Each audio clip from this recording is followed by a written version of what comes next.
ಮಂಗಳೂರು ಸುಹಾಸ್ ಶೆಟ್ಟಿ ಬರ್ಬರ ಹತ್ಯೆ ಪ್ರಕರಣದ ಮತ್ತೊಂದು ಸಿಸಿಟಿವಿ ವಿಡಿಯೋ ಹೊರಬಿದ್ದಿದೆ.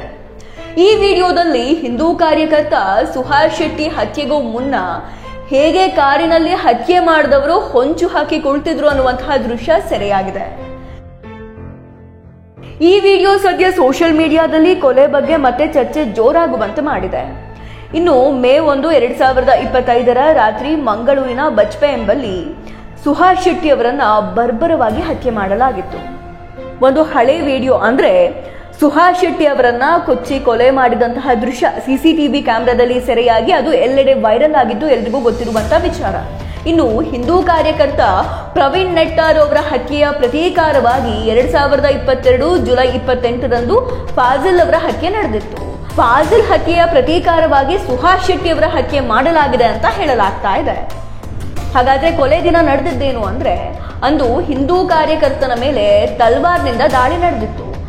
ಹಲ್ಲೆಯ ಬಳಿಕ ತೀವ್ರ ನಿಗಾ ಘಟಕದಲ್ಲಿ ಚಿಕಿತ್ಸೆ ಪಡೆದರೂ ಕೂಡ ಪ್ರಯೋಜನವಾಗದೆ ಸುಹಾಸ್ ಶೆಟ್ಟಿ ಸಾವನ್ನಪ್ಪಿದ್ರು.